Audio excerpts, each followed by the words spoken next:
नमस्ते फ्रेंड्स, कैसे हैं आप सब। आई होप आप सब लोग अच्छे होंगे, अपना और अपनों का ख्याल रख रहे होंगे। मैं हूं चित्रा झा और मेरे चैनल हमारे सपने में आप लोगों का एक बार फिर से बहुत बहुत स्वागत है, अभिनंदन है। तो फ्रेंड्स, आज के ब्लॉग में आप लोगों के साथ में शेयर करने जा रही हूँ एक भोपाल की बहुत ही खूबसूरत जगह में से एक जगह है वो, और उसे खूबसूरत होने के साथ साथ ख़तरनाक भी बोला जाता है। तो आपको बता दूं कि ये जो ब्लॉग है वो मैंने लास्ट ब्लॉग जहाँ एंड किया था वहीं से शुरू कर रही हूँ। ये जो मैंने आपको बताया ब्लॉग पुराना ब्लॉग है ये, लेकिन मैं आप लोगों के साथ में शेयर नहीं कर पाई थी, तो आज आपके साथ में शेयर कर रही हूँ। दरअसल ये जो तीजे की जो पूजन के बाद में जो विसर्जन का सामान होता है, पार्थिव शिवलिंग वगैरह ना के हम लोग जो पूजन करते हैं और बाकी जो फुलेरा वगैरह जो होता है उसका विसर्जन करने के लिए हम लोग जा रहे हैं। तो ये गणेश चतुर्थी वाला ब्लॉग है। तो रास्ते में हमको गणेश जी भी बहुत सारे दिखने वाले हैं। आज झांकियाँ बैठती हैं भोपाल में, तो वो सब झांकियाँ भी आपको दिखेंगी। और आपको बता दूँ वो बहुत ही खूबसूरत जगह है और इतनी मतलब इंटरेस्टिंग जगह है, बहुत अच्छा लगता है वहाँ पर जाने के बाद। और अभी जो टाइम हुआ है बिल्कुल सुबह सुबह का टाइम है, मतलब 7:30 बजे थे जिस टाइम ये मैंने ब्लॉग बना मतलब शुरू किया था। निकी के यहाँ से हम लोग निकले तो काफ़ी दूर है यहाँ जहाँ हम पहुँचे हैं उसका घर, लेकिन यहाँ इसको हमीदिया रोड कहा जाता है। बहुत ट्रैफिक हो रहा है, देखिए सुबह ही सुबह में इतना ज़्यादा ट्रैफिक है। आप सोचिए दिन में यहाँ कितना ट्रैफिक होता होगा।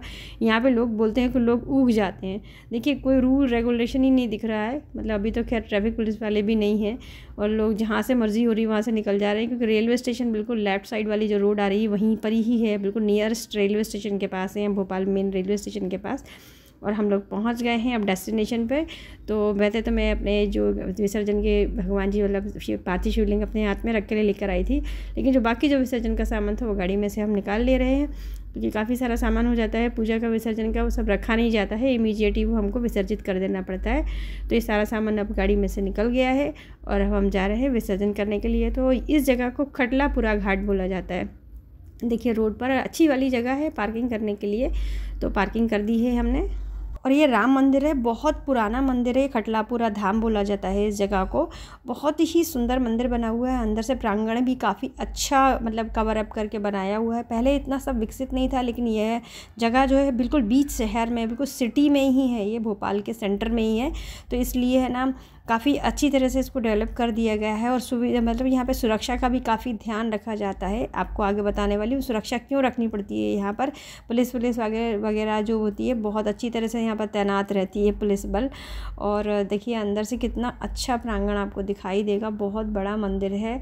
और पेड़ तो आपको देख कर ही समझ में आ जाएंगे कि कितने पुराने पुराने पेड़ हैं यहाँ पर लगाए हुए लोगों के मंदिर में, उससे पता चल जाता है कि मंदिर कितना पुराना है। तो बस हम अंदर आ गए हैं विसर्जन के लिए। वैसे जब यहाँ पे बड़ी बड़ी जो मूर्तियाँ होती हैं ना वो भी विसर्जन के लिए आती हैं, मतलब माता जी जब बैठती हैं नवरात्रे में और गणेश जी बैठे हैं अभी, तो 10 दिन बाद यहाँ पर विसर्जन होगा। लेकिन वो घाट थोड़ा पीछे की तरफ है, ये मंदिर की तरफ सिर्फ दर्शन के लिए और जो छोटी छोटी चीज़ें होती हैं उनके विसर्जन के लिए, मतलब जो चीज़ें आप बोलेंगे कि इको फ्रेंडली होती हैं वो सारी चीज़ों को यहाँ पर विसर्जित करने के लिए अनुमति मिल जाती है। बाकी तो फिर अंदर आने की अनुमति नहीं मिलती है विसर्जित करने की, उन सारी चीज़ों की जो कि हानिकारक होती हैं अंदर नहीं जाने दिया जाता है। उसका घाट अलग ही बना हुआ है। ये देखिए कितनी सुंदर वाली जगह, इसको छोटा तालाब बोला जाता है, जैसे छोटी झील भी कहते हैं। और आपको बताऊं कि इतना अच्छा लगता है यहाँ पर, सुबह का सुबह मौसम है, तब लोग विसर्जन करने के लिए आए हुए हैं। बहुत अच्छा लग रहा था यहाँ पर आकर, तो मुझे लग रहा था फ्रेशनेस आ गई। नहीं तो रात भर जो जगे हुए थे तो इतनी थकान लग रही थी कि कुछ करने का मन ही नहीं कर रहा था, लेकिन यहाँ आने के बाद ना बहुत अच्छा लगने लगता है। तो पहले हम लोग जो विसर्जन करने जो विधि होती है हमारे यहाँ की, तो जो हम लोग लेकर आए हैं उन सबको पहले से दोबारा से हम पूजा कर दे रहे हैं। लेकिन अभी हवा इतनी ज़्यादा चल रही थी कि दीपक वगैरह जल ही नहीं पा रहा था, तो मैंने थोड़ा बहुत ऐसे ही जो अपना पूजन करते हैं वो सब पूजन कर लिया। और जो विसर्जन वाला सामान है वो सब निकाल दे रही हूँ मैं। कुछ सामान मेरे भाई ने भी अमेरिका से भिजवाया है विसर्जन के लिए, तो वो भी पूजा पाठ करता है, तो उसकी भी चीज़ें हैं मेरे पास। निक्की गई थी अमेरिका तो वो सब लेकर आई है, तो वो भी सब मैं लेकर आ गई। और भतीजे के भी जो मुंडन वाले बाल वगैरह थे वो भी हमको विसर्जित करने थे, तो सारी चीज़ों को मैंने यहीं पर ही विसर्जित कर दिया। और बाकी जो बड़ी जो मूर्तियां हैं वो तो अभी मेरे हस्बैंड से मैं अंदर की तरफ विसर्जित करने वाली हूँ। अब मैं आपको बता रही थी कि इस जगह को खतरनाक क्यों बोला जाता है, इसलिए क्योंकि देखिए अपने देखिए पास में से ही रेलिंग लगी हुई है। इस घाट की खासियत है कि ये स्टार्टिंग से ही बहुत ज़्यादा गहरा है। जो लोग अजनबी पहले लोगों को शुरू में ज़्यादा जानकारी नहीं थी, लोग अनजाने में आ जाते थे यहाँ पर, और विसर्जन करने में यदि थोड़ा बहुत भी नाव पर से अनबैलेंसिंग हो जाया करती थी ना, तो तो स्टार्टिंग में ही नाव यदि डूब गई ना तो यहाँ पर स्टार्टिंग से ही लोग कहते हैं कि 30-40 फीट गहरा है, शुरुआत में ही किनारा ही इतना गहरा है ये। तो इसको पूरा बैरिगेट्स कर दिया गया है और जाने नहीं दिया जाता है।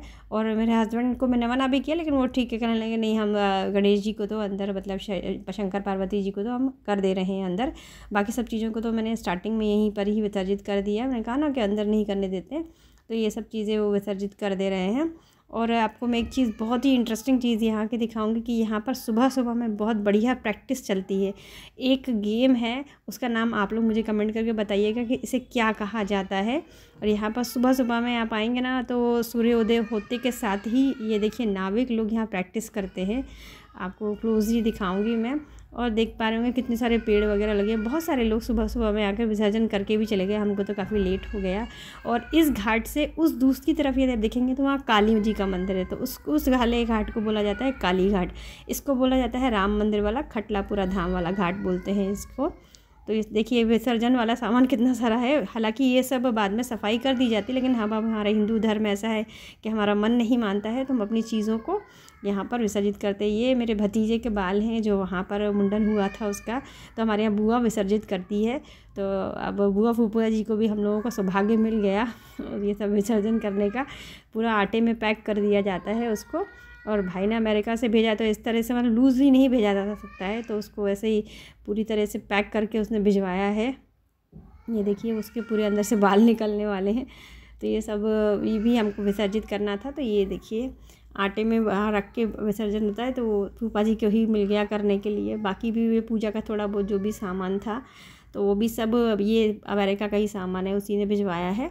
वो जो भी थोड़ी बहुत पूजा करता है वहाँ पे तो विसर्जन हो नहीं पाता है इन सब चीज़ों का। और वहाँ डस्टबिन में फेंकना है तो वो नहीं कर पाते, हमारी आत्मा नहीं बोलती है, हम लोगों के संस्कार नहीं कह पाते हैं, इसलिए चलिए। और ये सब चीज़ों को भी विसर्जन हो गया। अब बताती हूँ आपको कि यहाँ का जो घाट है वो कितना सुंदर है। ये जो आपको आगे काली जी का मंदिर दिखाई दे रहा है, मतलब पीला पीला दिखाई दे रहा है, क्लोज करके भी मैं दिखाती हूँ आपको। ये जो मंदिर दिख रहा है, ये देखिए प्रैक्टिस चल रही है सुबह सुबह में। ये आपको मैं दिखाना चाह रही थी। इस गेम को क्या कहते हैं आप बताइएगा, किस चीज़ की प्रैक्टिस चल रही है कमेंट करके आप बताइएगा कि इसे क्या कहते हैं। बिल्कुल क्लोज ही दिखाया मैंने आपको। बहुत अच्छा लगता है सुबह सुबह में आएंगे ना तो ये सारी प्रैक्टिस यहाँ पर चलते रहती है, ढेर सारे लोग प्रैक्टिस करते हैं। और उस तरफ काली जी का मंदिर है, तो वो मेरा फेवरेट मंदिर है। कभी आपने अगर मेरी पुरानी वीडियोज़ देखी होंगी तो मैंने ज़रूर दिखाया है वो मंदिर, उधर ज़रूर दर्शन करने आती हूँ मैं। आज तो बहुत लेट हो गया और गणेश जी भी बिठाना है, तो इसलिए मंदिर अंदर नहीं जाएंगे। तो ये आपको क्लोजली दिखा दे रही हूँ। हम लोगों को, मैं आपको कह रही हूँ ना कि मुंबई जाने की ज़रूरत नहीं है, इतनी खूबसूरत जगह है भोपाल, हरियाली और झील। ये है काली जी का मंदिर, जिस मंदिर की मैं बात कर रही थी। और इतना अच्छा लगता है यहाँ पर आने के बाद में, मुझे तो, मेरी तो फेवरेट जगह है ये। और पैरों को बढ़िया पानी में डालकर बैठो। अभी तो खैर विसर्जन वगैरह चल रहा है तो नहीं, और सुबह का टाइम है, पूजा वगैरह करके आएँ, नहीं तो बढ़िया आराम से पेड़ के अपन घाट के किनारे पर बैठ के पिकनिक वगैरह मनाने भी लोग यहाँ पर आते हैं, क्योंकि काफ़ी बड़े बड़े यहाँ पर पेड़ लगे हुए हैं। मंदिर प्रांगण तो बहुत ही सुंदर है। अभी आपको मूर्तियाँ भी दिखाने वाली हूँ मैं। इतनी अच्छी अच्छी मूर्तियाँ हैं यहाँ पर, सभी देवी देवता हैं, सब लोग आकर बढ़िया। यहाँ पर भंडारा वगैरह भी होता है जब नवरात्रि होती है, या अभी जो गणेश जी विसर्जित होंगे तो तब यहाँ पर भंडारा वगैरह भी होगा, हो सकेगा तो आपको दिखाऊंगी। नेचुरल चीज़ें यहाँ पर ढेर सारी हैं। देखिए अभी एक आपको बहुत प्यारी सी चीज़ दिखाती हूँ जो आपको मन खुश हो जाएगा देख करके। ये देखिए कबूतरों को यहाँ पर लोग दाना खिलाते हैं, और मछलियाँ भी हैं, बहुत सारी हैं, बहुत सारी मछलियों को भी लोग दाना खिलाने आया करते हैं। काफ़ी अच्छा लगता है, मुझे तो यहाँ बहुत अच्छा लगता है, बहुत शांति सुकून मिलता है। अभी तो विसर्जन की वजह से काफ़ी लोग यहाँ दिखाई दे रहे हैं, नहीं तो सुबह सुबह में आइए, अभी भी वैसे बहुत शांति है, बहुत सुकून है, ताज़ी हवा चल रही है, नेचर के एकदम हम लोग करीब आ जाते हैं। ये हमारे भोलेनाथ जी का मंदिर है, बिल्कुल मतलब लगा हुआ ही मंदिर है घाट के किनारे पर। देखिए अब बहुत डेवलप कर दिया गया है, पहले शुरू में मेरे को बहुत साल पहले से देख रही हूँ मैं तो सब, तो बहुत ही इतना नहीं बना हुआ था, बस घाट पे छोटे छोटे मड़िया टाइप से बन रखी थी, लेकिन अब तो बहुत अच्छा डेवलप हो गया है। और अभी हनुमान जी को अभी सफाई वगैरह चल रही थी, नहीं तो मैं यहाँ के जो बहुत बड़े शिलानुमा हनुमान जी हैं तो वो मैं आपको भी दिखा नहीं पाई, नहीं तो मैं वो भी दिखाती आपको। सफाई चल रही है ना, सुबह का टाइम है तो। और देखिए चल रहे हैं, भी चलते हैं, जो जो चीज़ आपको दिखा पाती हूँ वो तो मैं दिखाई दे रही हूँ। ये आगे जाके मंदिर, आप इस पेड़ को देखेंगे तो पेड़ तो लगता है सदियों पुराना पेड़ है। ये खड़ा होके हम लोगों के बॉडी गार्ड्स की तरह खड़ा हुआ है। ये देखिए हनुमान जी अंदर विराजित हैं, तो वो सफाई के कारण अभी पर्दा लगा हुआ था तो मैं नहीं दिखा पाई। बाकी जगह जहाँ पर पर्दा नहीं लगा हुआ है वो मैं आपको दिखा दे रही हूँ। तो ये हमारे लड्डू गोपाल जी है। सभी जगह पर ये लॉक लगा के रखते हैं, अंदर नहीं जाने देते हैं, क्योंकि जो श्रृंगार वगैरह होता है लोग फिर अब कुछ भी प्रसादी वगैरह चढ़ाते हैं, जल वगैरह चढ़ा देते हैं, तो फिर वो गंदा हो जाता है इस वजह से। वैसे जो ये मंदिर में आपको दिखाया है इसमें राम जानकी बैठे हुए हैं और लक्ष्मण जी बैठे हुए हैं। वहाँ पर अभी झूला लगा के गोपाल जी को बिठाया गया था, तो वही मैंने आपको दिखा दी। और आगे चलते थे, यहाँ आगे मंदिर में माता जी भी। और ये जो मैं जिस पेड़ की बात कर रही थी, मुझे नहीं अंदाज़ा है कि ये पेड़ कितने बरसों पुराना है। इतना ना बड़ा पेड़ है ये कि अगर एक 20 बाई 20 के कमरे में इसको लगाया गया होता तो ये पूरी जगह ही कैप्चर कर लेता। और ये हमारी माता जी भी यहाँ पर विराजित हैं। तो मुझे कुछ सामान में दक्षिणा भी वगैरह लेकर आई हूँ, तो वो भी मैं यहीं पर ही दान पेटी में डाल दे रही हूँ, जो पूजन वगैरह में चढ़ी थी। तो वो सारी दक्षिणा भी मैं इधर, अभी मुझे कोई और जगह नहीं दिख रही तो मैं यहीं डाल दे रही हूँ। वैसे तो मैं हनुमान जी के यहाँ सोच रही थी वहाँ पर दे दूँगी दान में, लेकिन अभी वहाँ सब बंद है, तो मैंने यहीं सब कुछ डाल दिया है अभी दक्षिणा का जो भी सामान मेरे पास था। और जिस पेड़ को मैं आपको दिखाना चाह रही थी ना, ये देखिए पेड़ कितना विशालकाय पेड़ है ये। इसको देख के मैं बहुत सरप्राइज़ होती हूँ। बस मन में यही ख्याल आता है कि आखिर ये कितना पुराना होगा। अगर ये बोल सकता होता तो कितना कुछ हमें बता सकता था, कितनी सदियों के बारे में जानकारी हमको मिल जाती इस पेड़ से। क्या क्या नहीं पता होगा ऐसे, किस चीज़ का गवाह होगा ये। बस यहाँ आती है तो यहीं बैठ के इसी पेड़ के नीचे बैठ के सोचा करती हूँ कि क्या कि नहीं है पता है इसको, पता नहीं। चलिए, ये तो मेरी फीलिंग वाली बात थी, मैंने आपको बता दी। और बस यहाँ पर आपको जानवर, कुत्ता, बिल्ली, गाय सबको ही मिलेगा अंदर, और क्योंकि खुला हुआ प्रांगण है। और आगे मैंने आपको बताया कि आगे की तरफ यदि अपन जाते तो वो आपको घाट मिल जाता विसर्जन वाला। तो ये तो बिल्कुल ओपन जगह है, यहाँ पर अपन आ गए। बाकी सुरक्षा का ध्यान बहुत रखा जाता है यहाँ पर, क्योंकि कई सारी घटनाएं यहाँ पर हुई हैं। पितृपक्ष के टाइम पर भी लोग यहाँ पर पितृ के उसके लिए आते हैं। इतना ज़्यादा मतलब बहुत सारी दुर्घटनाएं यहाँ पर हो चुकी हैं। तो यहाँ पर सुरक्षा का ध्यान अब पुलिस वाले और जो पुजारी वगैरह, जो मंदिर के जो अपने क्या बोलना चाहिए कार्यकर्ता लोग हैं, वो लोग बहुत ध्यान रखते हैं। रोड पर तो आप देख ही रहे हो कितना साफ़ सुथरा, कितना बढ़िया खुला दिख रहा है। तो बस यही था मेरा आज का ब्लॉग। ऊपर से आपको दिख पा रहे होगा छोटा तालाब आपको दिखाई दे रहा है, उस तरफ ही है घाट विसर्जन वाला। तब हम घर की तरफ निकल रहे हैं। तो आई होप आपको आज का ब्लॉग अच्छा लगा होगा। तो अच्छा लगा हो तो प्लीज़ वीडियो को लाइक कीजिएगा, और ऐसे ही और वीडियोज़ के लिए चैनल को सब्सक्राइब कीजिएगा। मिलते हैं फिर अगले ब्लॉग के साथ। तब तक के लिए अपना और अपना ख्याल रखिए। हर हर महादेव।